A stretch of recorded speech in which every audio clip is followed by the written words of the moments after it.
किसी का सही मार्ग तय होने लगता है तो दो बातें उसको गिराती हैं, भय या प्रलोभन। जो भय से भी नहीं लड़खड़ाता, प्रलोभन से भी नहीं रुकता, उसमें 33 भागवतिक सद्गुण प्रकाशित हो जाते हैं। पहला, अहिंसा। मन वचन कर्म से भी कभी वो किसी की हिंसा नहीं करेगा, न मन से, न वचन से, न कर्म से। धर्म का अलग अलग उपदेश है, स्थान, व्यक्ति, योग्यता, अधिकार के अनुसार। अहिंसा हमारे लिए है, हम निवृत्ति मार्ग के हैं। आप एक वीर योद्धा हैं राष्ट्र रक्षा के लिए, तो आपके लिए कठोरता चाहिए हृदय में। यदि आप दयालुता धारण करेंगे तो हमारा राष्ट्र संकट में पड़ जाएगा। आपके लिए माला चलाना नहीं, आपके लिए गोली चलाना भजन है। आप अपने धर्म से युक्त रहिए। अर्जुन जी कह रहे मैं संन्यास लेकर भिक्षा मांगकर खा लूंगा, युद्ध नहीं करूंगा। भगवान कह रहे गलत, पर धर्मो भयावहा, स्वधर्म का पालन कर, इस समय नहीं भय को प्राप्त हो जाएगा। ये परमार्थ के पथ पर जो भगवत प्राप्ति के मार्ग में चला है, जिसको भगवान ने ये मार्ग दिया है, उसके लिए पहला सद्गुण अहिंसा। मन से, वचन से, कर्म से किसी की हिंसा नहीं करना। हिंसा और अहिंसा का निर्णय स्थान, अवसर, धर्म की स्थिति के अनुसार दिया जाता है, ना कि सार्वभौम।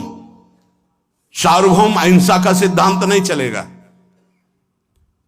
हमारे धर्म का नाश करने आ रहा, हम अहिंसा व्रत लेकर बैठे, हमारी मर्यादा, हमारे राष्ट्र, हमारे धर्म का नाश करने जा रहा है, तो इस समय हिंसा ही अहिंसा से बढ़कर के भी है, ये समझना होगा। इसलिए बहुत विवेक परमार्थ में चाहिए।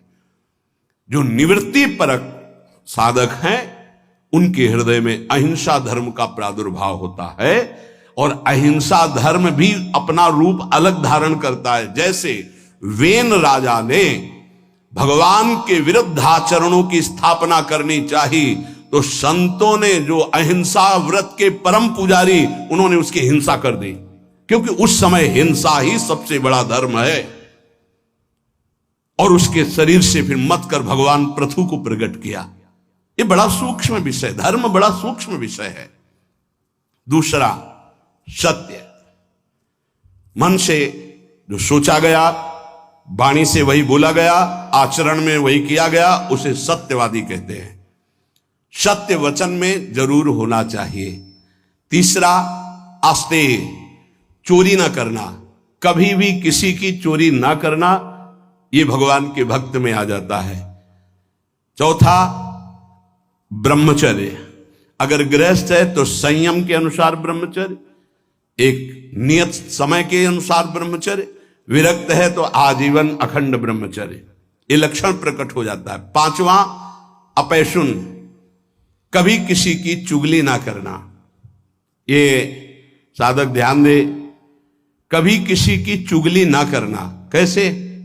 तुम सुना उसने ऐसा ऐसा ऐसा आग लगा दी, फिर उसकी बात तुम्हें सुना, जिसकी बात थी वो तो ऐसा कह रहा है, दोनों भिड़ा दिया, मुस्कुरा के चल दिया, तो तुमको ऐसी जगह भिड़ाया जाएगा जहां मुस्कुरा ही नहीं पाओगे, क्योंकि वो देख रहा है, तीसरा कोई देख रहा है, वो ऐसी जगह भिड़ाएगा कि तुम्हारी महीनों की मुस्कुराहट गायब हो जाएगी।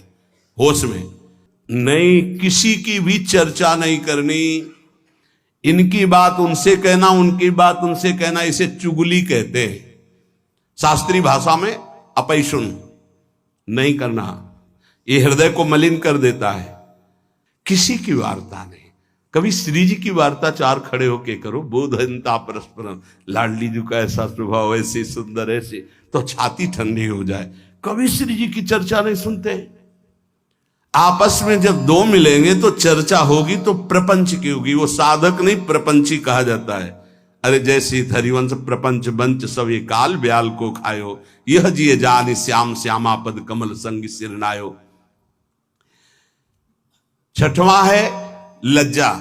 लज्जा कहते पाप कर्म करने में बहुत संकुचित हो जाना, नहीं, मन से ही घृणा हो जाए, नहीं नहीं नहीं, हमें नहीं चाहिए, हम प्रभु के मार्ग के पथिक हैं।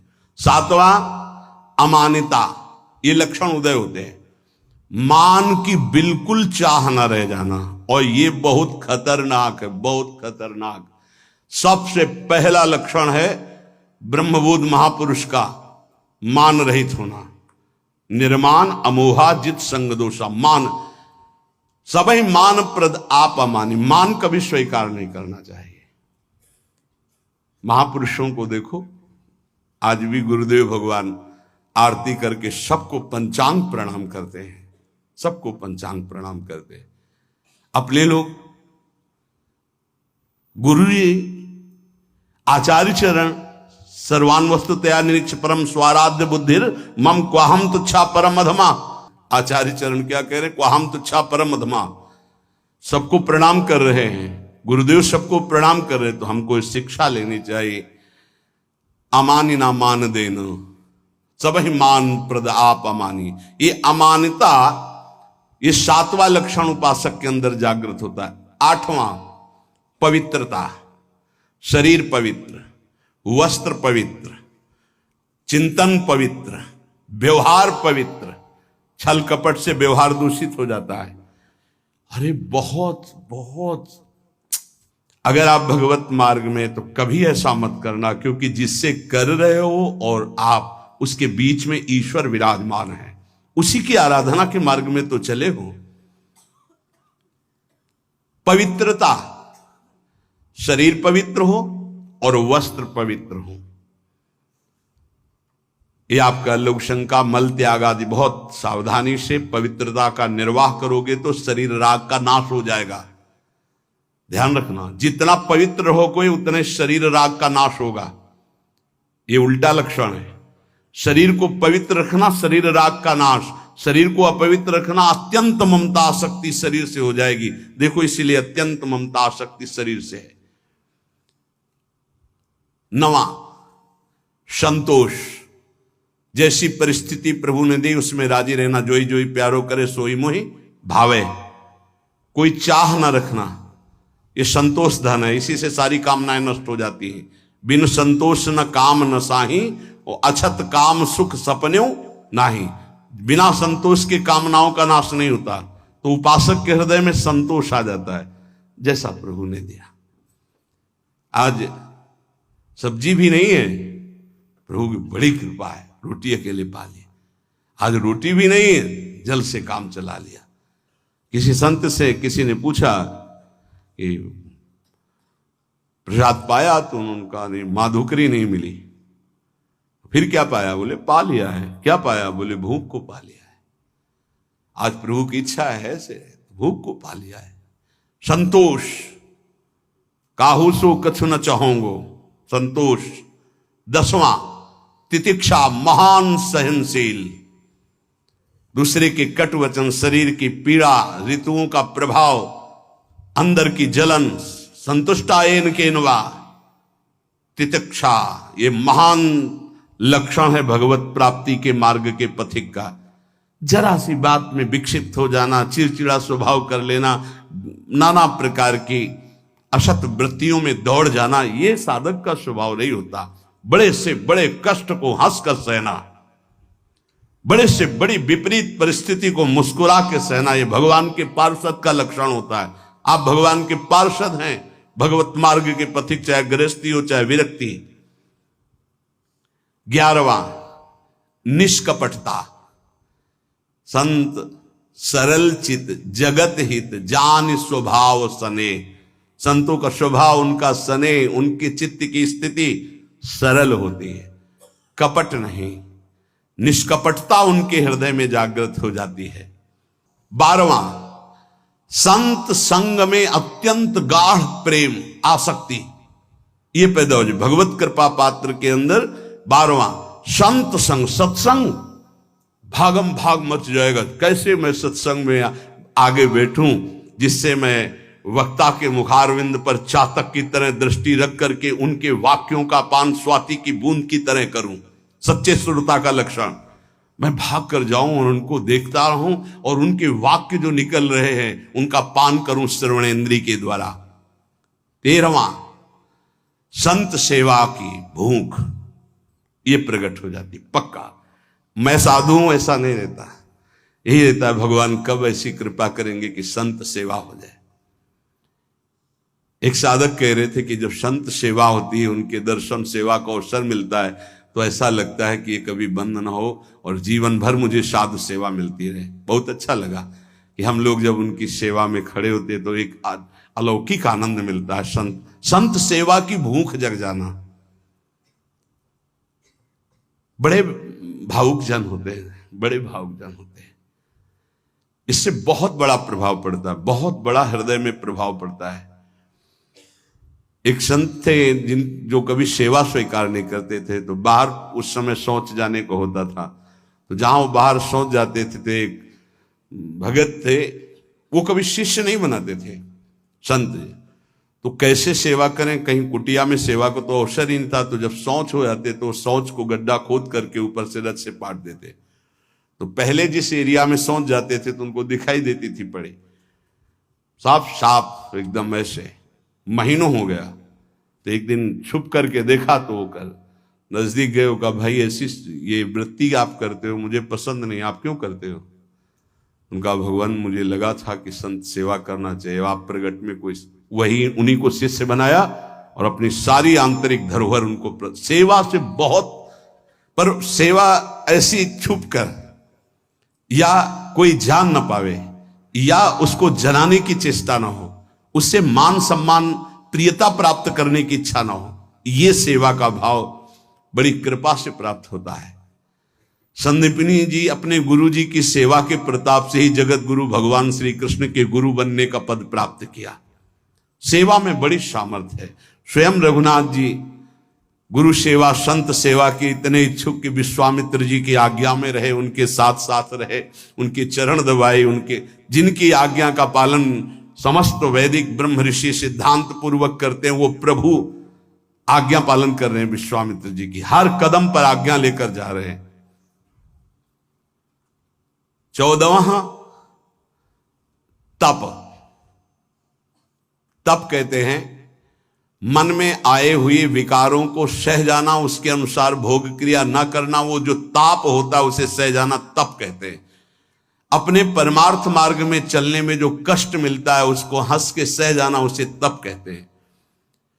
जैसे किसी को भी नींद ना आती हो तो इस समय आराम से आ जाएगी घर में आराम से, लेकिन आप नींद का त्याग करके तो प्रणाम करते हैं। कहते हैं कलयुग चल रहा है, प्रणाम करते हैं। 10-10, 20-20 हजार लोग मार्ग में, अगर हम वहां से 2:15 बजे निकलते हैं तो वो कै बजे से लगे होंगे, कै बजे खड़े रहे होंगे, कहां से आए होंगे, और किसी के चेहरे में कोई निराशा नहीं, नाचते हुए उत्साहित होते। मुझे तो सतयुग दिखाई दे रहा है, सब राधा राधा राधा राधा राधा।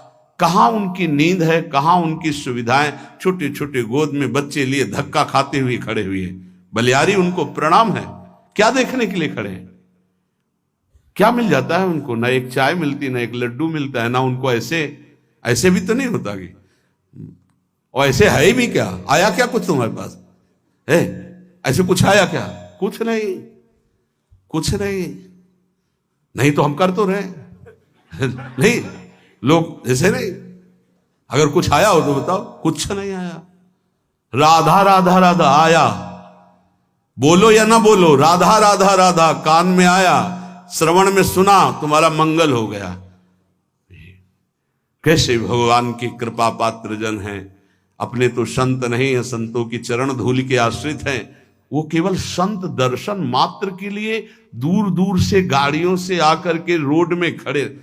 आप सच्ची मानिए, जब दृश्य देखिए वहां पार्क, उधर से जब मुड़ते हैं तो दोना पत्तल कीचड़, जहां कूड़ा है वहां वो खड़े हैं, तो उनके चरणों में मन प्रणाम करता है कि उनको ये नहीं कि मैं कीचड़ में घुसा खड़ा हूं या ये अशुद्ध दोने पत्तल उनके ऊपर खड़ा हूं, वह कहीं से भी दर्शन हो जाए मैं खड़ा हूं, प्रणाम है। तप, अपने धर्म के पालन में जो कष्ट मिलता है उसको सहना। अपने धर्म के पालन में जो कष्ट है उससे, जैसे आप संयम से चल रहे तो काम वेदना जागृत हो रही, कोई आपको कट वचन कह रहा तो क्रोध वेदना आ रही, आप अपने परिवार के मोह का पोषण नहीं कर रहे तो मोह जला रहा है, आपके पास अर्थव्यवस्था नहीं तो लोभ आपको सता रहा है, कई तरह की ऐसी वेदनाएं ताप हैं, पर साधक उधर ध्यान न देते हुए वो भगवान की तरफ बढ़ता, उसे ही तपस्वी कहते हैं, भारी तपस्या इसे कहते हैं।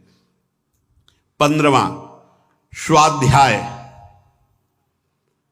अपनी वाणी जी का गायन और शास्त्र सिद्धांतों का स्वाध्याय। ये अगर आप नहीं भी करते हैं तो सुनने को मिल रहा है आप सबको, स्वाध्याय करने की रुचि बढ़ जाती है। देखो, जिनका हृदय अपवित्र है, जब वाणी जी होगी यहां बैठेंगे नहीं, यहां नहीं बैठेंगे, आपको बाहर मिलेंगे, क्योंकि मन बर्दाश्त नहीं कर पा रहा वाणी जी के श्रवण में। और जिनका मन निर्मल है, शांत वाणी जी में दृष्टि, उधर गायन हो रहा, कान में पड़ रही, अहो भाग्य, बैठे रहो, ये बंद करो, जो उद्दंडता है मन की बंद करो। सम दम, सम इंद्रियों को बहिर्मुख होने से बचाओ और अंतर्मुख रखो। दम मन का निग्रह करो, मन जो भोगों की तरफ जा रहा है उसे प्रभु की तरफ लगाओ, बार बार हटाकर भोगों से प्रभु की तरफ लगाना मनोनिग्रह, और इंद्रियों को विषयों से हटा करके बार बार प्रभु की तरफ लगाना इंद्रिय निग्रह। शम दम, दान विनय, ये 17वां दान। अगर आपके पास 100 रुपए हैं, किसी को बीमार देख रहे हो, कष्ट में देख रहे हो, या साधु सेवा या गौ सेवा, जो हमारे धर्म के स्तंभ हैं, अगर 1 रुपए भी दे देते हो धर्म की कमाई का, तो बहुत बड़ा वो दान है। बेईमानी करके आप 1 लाख देते हो, उसका कोई महत्व नहीं है, क्योंकि वो बेईमानी करने जिसके पास जाएगा उसकी बुद्धि को भ्रष्ट करेगा। धर्म के द्वारा कमाया हुआ यदि 1 रोटी भी दे देते हो तो वो दान माना जाता है। और अगर कहीं ये मान कर दे देते हो कि आपकी वस्तु आपको समर्पित, तो सेवा बन जाती है। विनय, आपका व्यवहार विनय पूर्वक होना चाहिए। सबहि मान प्रद आप अमानी, विनय इसी में आएगा। हंस बोले बहुमान दे, तरुषम सहनशीलता होए, परम उदार कहे सब कोई, सोच न मन कबहू करे, कब जब वृत्ति भगवदाकार हो जाए तब। नहीं, पहले प्रवचन में कहा है कि नारियल जैसा स्वभाव होना चाहिए, ऊपर से जटिल और कठोर और अंदर से मृदु। अगर ऊपर से मृदु रखोगे तो घायल हो जाओगे, तुम्हारी सामर्थ्य नहीं कि माया के आक्रमण को सह पाओ। एक बार जो तुम्हारी तरफ देखे, दोबारा प्रियता भरी नजर से ना तुम देखो ना वो देखे, जब तक भगवत साक्षात्कार। इसीलिए उत्तम साधकों को देखा गया गंभीर मुद्रा, हिम्मत ही नहीं पड़ेगी कि तुम उनसे संभाषण कर लो, पक्का तुम्हारी हिम्मत नहीं पड़ेगी कि बात करो। अगर तुम्हें श्री हरिवंश भी कहना तो एक बार सोचना पड़ेगा, वही जाकर सिद्धावस्था को प्राप्त होते। पहले ही व्यवहार में विनम्रता और हंस बोले बहुमान दे, तो तुम्हारी सामर्थ्य नहीं कि तुम व्यवहार के प्रेम को पचा पाओ। विनय। 18वां आर्जव, आर्जव कहते हैं सरलता को। अंदर की सरलता बहुत उत्तम है, बाहर की कठोरता अति आवश्यक है साधक के लिए, बहुत जरूरी है। अगर बाहर से सरल हुए तो धोखा हो जाएगा। ये इसीलिए शास्त्र अनुभवी जिज्ञासु तभी ले पाएगा जब अनुभवी मिलेंगे, नहीं तो शास्त्र को सरल होना चाहिए। तो कैसा सरल होना चाहिए? बहुत सावधान हृदय सरल होना चाहिए, बाहर बहुत विवेक पूर्वक। बिल्कुल कोई ऐसा सरल नहीं है कि साधक से आप संभाषण कर लें, ऐसा स्वभाव बनाना चाहिए। सरल हृदय, संत सरल चित्त। जरा शब्द पर देखिए, सरल चित्त, चित्त में सरलता हो, व्यवहार आपका निष्कपट निश्चल और व्यवहार थोड़ा शुष्क हो। कब तक? जब तक भगवत प्राप्ति न हो जाए। नहीं तो अगर शुष्क नहीं तो फिर रस में मक्खियां भनभनाने लगेंगी। आंतरिक रस बढ़ाओ, बाहर शुष्क रहो। जब बाहर ठाकुर जी श्री जी आदेश करें कि अब बहने दो रस की धारा, तो वो फिर संभाल लेंगे। 19वां दया। दया बिना साधु कसाई, दया करी तो आफत आई, ये उड़िया बाबा के ही वचन है। दया बिना साधु कसाई, दया होनी चाहिए। लेकिन वही दया तुम्हें मुक्त करेगी, वही दया तुम्हारे अंदर होनी चाहिए। दया का उल्टा क्या है? याद। भगवान की याद भुला दे, ऐसी दया कभी मत करना जैसा भरत जी ने किया। भरत जी ने दया किया, वो ममता साथ में जोड़ दी, भगवान का भजन छूट गया, अगला जन्म हिरण का बने, तब भजन शुरू हुआ। दया करनी है, पर दयालु भगवान का स्मरण करते हुए जो दया हो जाए, ऐसी दया नहीं करनी कि भगवान का स्मरण छूट जाए, हम फंस जाएं उस दया में। बहुत ऐसी जगह है जहां दया में फंसा जाता है, फिर निकलना बहुत कठिन होता है, भगवान ही निकालते हैं। दया। और 20वां है प्रबल श्रद्धा। एक होती श्रद्धा, हमें आप पे बहुत श्रद्धा, प्रबल श्रद्धा, किसी के कुछ भी कहने पर भी हमारी श्रद्धा में कोई फर्क नहीं है, कुछ भी। जैसे श्री बलि जी की प्रबल श्रद्धा श्री भगवान पर।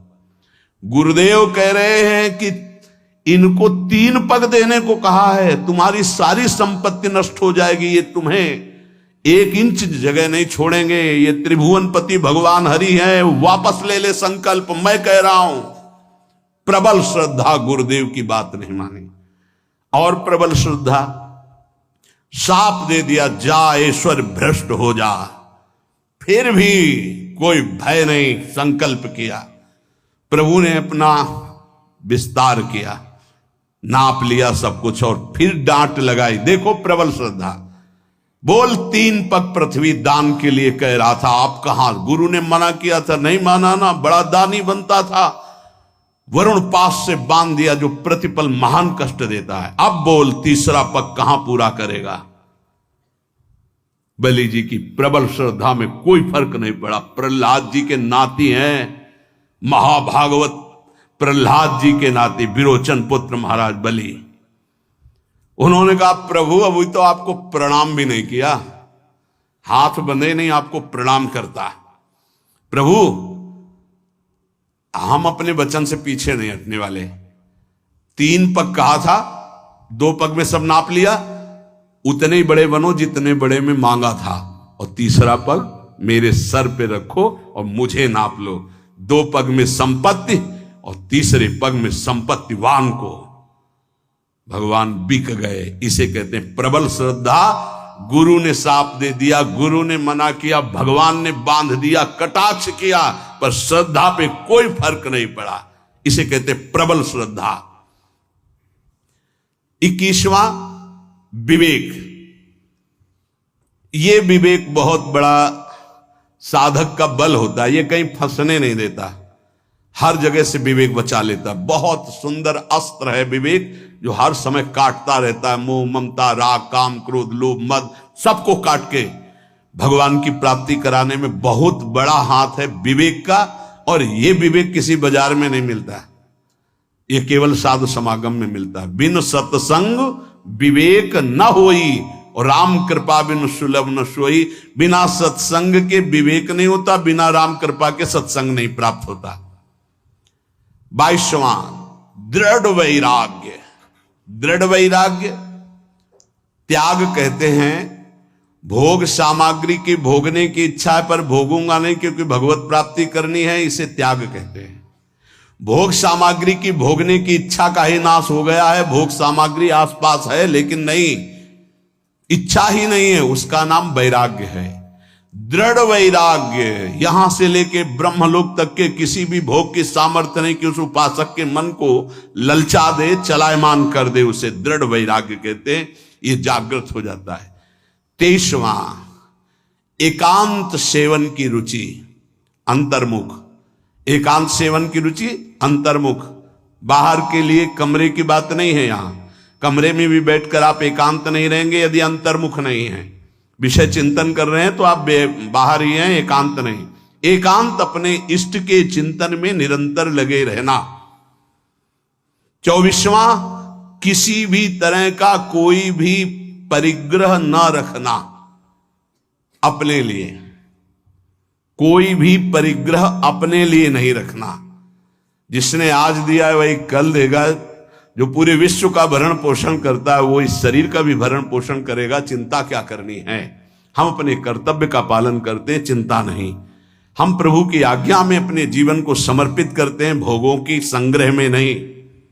अपरिग्रह, अपरिग्रह दो प्रकार का होता है, एक बाहर से लिया हुआ दान और एक अंदर चिंतन।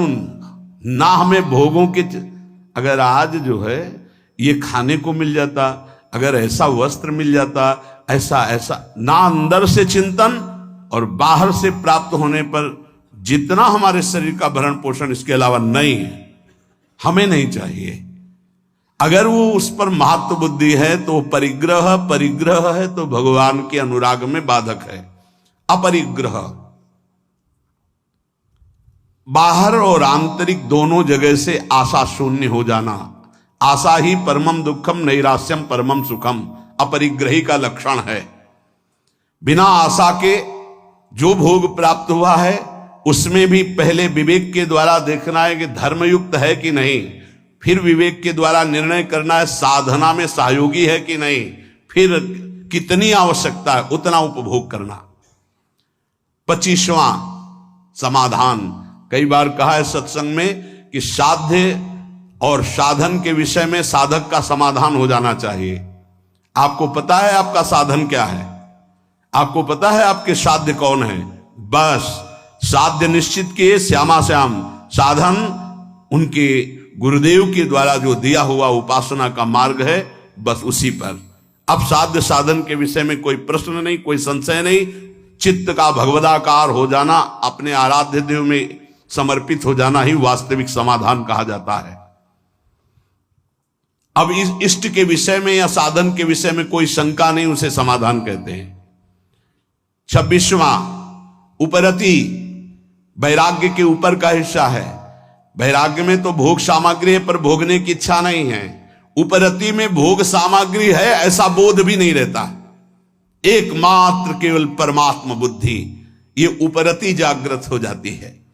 27वां भगवत तेज, जिससे सब भयभीत रहते हैं उसे भगवत तेज कहते हैं।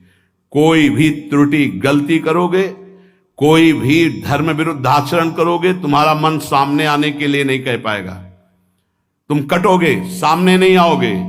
तुम्हारा अगर ज्यादा अपराध बन गया तो निंदा करने लगोगे, द्वेष करने लगोगे गुरुजनों से, क्योंकि तुम्हारे नाश का कारण बनेगा। भागवतिक तेज, जैसे श्री कपिल जी महाराज से सागर के जो 60,000 पुत्र थे, वहां आश्रम में घोड़ा बंधा हुआ था, उनको तो पता ही नहीं था, ध्यान में थे, किसी ने बांध दिया। उनको लगा कि इन्होंने तो उपद्रव मचा दिया, तो केवल देखा था, सोचा नहीं था। इतने में सब के सब भस्म हो गए। इसे भगवत तेज कहते हैं। दूसरा भगवत तेज का स्वरूप, घोर विषयी पामर नीच आचरण करने वाले की चित्त वृत्ति का परिवर्तन करके परमार्थ पे खड़ा कर देना, भगवत मार्ग में चला देना, इसको भागवतिक तेज कहते हैं। ये तेज महापुरुषों में अपराधियों के अपराध को रोक देना, मलिन वृत्ति को उठाकर भगवदाकार कर देना, ये जो तेज है ये भक्त में जागृत होता है, संतों में जागृत होता है। इसी से जगत मंगल होता है, इसी तेज से। जैसे किसी एक वैज्ञानिक ने कल, डॉक्टर कैंसर के और विज्ञान संपन्न थे, उन्होंने कहा मेरा विज्ञान आपकी इस प्रवचन में एक बात जो आई उसको स्वीकार नहीं करता कि किसी संत ने थूक दिया तो कैंसर ठीक हो गया। मैं उसका बहुत बड़ा मर्मज्ञ हूं कैंसर का। उसका ऑपरेशन किया जाता है, फिर वो बढ़ता ही रहता है, वो मार के ही छोड़ता है, चाहे 1-2 वर्ष 4 वर्ष उन्हें मरना पड़ता है। पर आपने कहा कि कैंसर का उन्होंने थूक दिया तो कैंसर ठीक हो गया, तो तुम्हें आश्चर्य लगा, तुम्हारा ज्ञान विज्ञान काम नहीं करता। तो एक साथ में और बात सुनी होगी कल कि उन्होंने फिर अपने पैर पे उसके लिया और उस पैर में वो कैंसर इतना बढ़ा कि उसको अपना चरण जो है वो कटवाना पड़ा। पूरी बात सुनोगे तो प्रश्न उत्तर नहीं होगा। अब तुम्हारे अंदर ये सामर्थ्य नहीं कि तुम दूसरे के प्रारब्ध को ट्रांसफर कर लो अपने ऊपर, लेकिन उन महापुरुषों में सामर्थ्य है, इसे भगवत तेज कहते। तुम विज्ञान पढ़ लिख कर बुद्धि की धरा से प्राकृतिक वस्तु के केवल जानकार हो सकते हो, लेकिन जिसने बुद्धि सच्चिदानंद में लगा दी है वो अप्राकृत दिव्य चिदानंद भाव को तुम प्राकृतिक बुद्धि से कैसे तोल सकते हो? तुमको क्या पता? अगर हम ये घटना बता दी तो तुम्हें समझ में आ रहा है, नहीं हजारों के दोषों और पापों को स्वयं संत लेकर कुछ संकल्प से, कुछ भजन से, कुछ भोग कर नष्ट करते हैं, कर रहे थे और करते रहेंगे। तुम्हें क्या पता है इसको? तुम्हें पता है जो भगवान के भजन में लगे हुए हैं उनके प्रारब्ध की धज्जियां तो भजन से उड़ जाती हैं। वो जो क्षण क्षण कष्ट भोगते रहते हैं ये शरणागति का प्रभाव है। आपको स्वीकार करके आपके सारे पापों को भस्म करते तभी आप कदम आगे बढ़ा पाते हो परमार्थ में। इस रहस्य को बताया नहीं जाता। ये जितने बड़े बड़े महापुरुष हैं जिनकी शरण में अपने लोग होते हैं वो पहले हमारे प्रारब्ध को भोगते हैं, उसको काटते हैं भजन के द्वारा, तप के द्वारा। जो प्रबल होते हैं उनको शरीर में भोग करके। ये विज्ञान क्या जान पाएगा इस विषय को? आज भी करह में पत्थर पूज रहा जिसमें बाबा रामदास जी बैठकर भजन करते थे। कैसे तुम संतों की विज्ञान जान पाएगा, संतों की महिमा? क्योंकि जितनी तुम बुद्धि लगा रहे हो वो सब प्राकृतिक ब्रह्मा के द्वारा रची हुई है। और जहां ब्रह्मा की भी बुद्धि काम नहीं करती है, जैसे भगवान बाल रूप जब थे तो सखा भी बने और बछड़ा भी बने, उन भगवान में जिनकी बुद्धि लगी उनको कैसे जाना जा सकता है? कोई आश्चर्य नहीं है। संत जन भगवान के विधान में अपने मन को रखते हैं। नहीं तो हम आपको सच्ची बताएं, विश्व में उनके जो हृदय की बात है तो ना कोई रोगी हो ना कोई माया में फंसे। भाई जी हनुमान प्रसाद पोद्दार जी से कहा आप भगवत साक्षात्कार करा सकते हैं, उनका पक्का।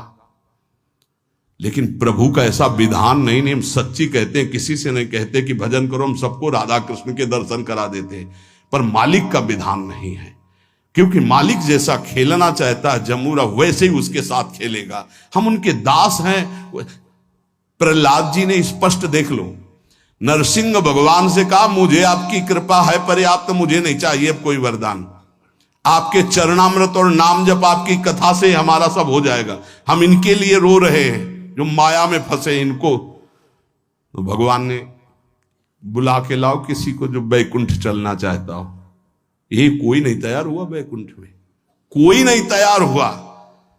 सच्ची मानो संत जो भगवत प्राप्त महापुरुष हैं अभी भगवत साक्षात्कार करा दे, पर आपके अंदर चाह नहीं है, आप माया में आ सकते। एक सूकरी मिली, सूकरी से कहा कि तू यहां कितना कष्ट सह रही, चल बैकुंठ।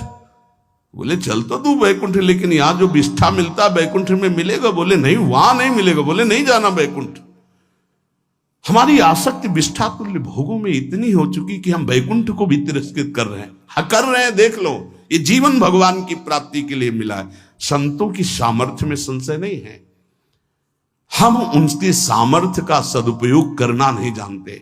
अगर करुणा में संतों की आज्ञा पे केवल चल दो तो परम पद प्राप्त हो जाए, प्रिया प्रीतम प्राप्त हो जाए। ये उनमें तेज जागृत होता है। 28वां क्षमा, बड़े से बड़े अपराधी को क्षमा कर देना, ये संत स्वभाव में। 29वां महान धैर्यशाली। 30वां अद्रोह, किसी से कभी भी कहीं भी दुश्मनी नहीं उनकी होती, कहीं भी द्रोह नहीं होता। बड़े बड़े संतों से द्रोह की लीलाएं इस जगत ने की है। वो अपने आप को कष्ट लेकर के सह गए, लेकिन किसी को कष्ट नहीं दिया। पक्का भारी से भारी जीवन में देखा गया संतों के द्रोह करने वाले भी भगवान के बल से बलवान हो जाते हैं और द्रोह करते। अरे यहां तक कि अंतिम लीला तक प्रहार की लीलाएं हुई, जैसे पूज्य पादुड़िया अंतिम लीला करके दिखा दिया। जिस सर पर सैकड़ों बार अभिषेक हुआ, चंदन तुलसी पत्र आदि चढ़ते रहे, उन्हीं पर गड़ासा चला तो भी ओम और भगवत प्राप्त। अद्रोह। और 31वां अभय, भक्त में कभी भय नहीं रहता। जब तक पापाचरण करोगे तब तक निर्भय नहीं हो सकते, कोई भी हो, कहीं भी हो, कैसा भी हो। भक्त में अभय स्थिति जागृत हो जाती है।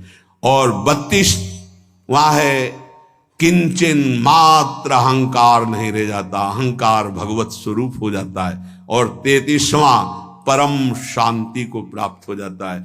ये सही ढंग से मार्ग में चलने वाले उपासक के अंदर 33 सद्गुण जागृत हो जाते हैं, जो साक्षात भगवान से अंश मात्र में उतरते हैं भक्त पर। अहिंसा, सत्य, अस्तेय, ब्रह्मचर्य, अपैशुन, लज्जा, अमानिता, शौच, संतोष, तितिक्षा, निष्कपटता, सत्संग, साधु प्रेम, साधु सेवा और तपस्या, स्वाध्याय, सम, दम, विनय, आर्जव, दया, श्रद्धा, विवेक, वैराग्य, एकांत सेवन, अपरिग्रह, समाधान, उपरति, तेज, क्षमा, धैर्य, अद्रोह, अभय, निरहंकारता और शांति, ये सद्गुण जो भगवान में विराजते हैं वो अंश रूप से भक्त में आ जाते हैं। हमें चाहिए मन वचन कर्म से इस बार हम निकले इस माया दलदल से, अपनी दैन्यता जो भोगों की बनाए हुए हैं, जो अपने में हीन भाव, हम गृहस्थ हैं, हम विषयी हैं, हम पापी हैं, अरे कुछ नहीं, हम भगवान के हैं। 100 बार हार करके भी अगली छलांग भगवान की तरफ मारेंगे और हम निकलेंगे इस प्रपंच से। कोई भी घबराने की जरूरत नहीं। गलतियां सबसे होती जो इस भूमि में पैदा होता है। भूमि परत भा ढाबर पानी, तिम जीवै माया लपटानी। नहीं, पीछे नहीं हटना, निराश नहीं होना, उदास नहीं होना, हर कदम राधा राधा राधा आगे बढ़ाना है और हमें इसी जन्म में भगवत प्राप्ति करनी। शेष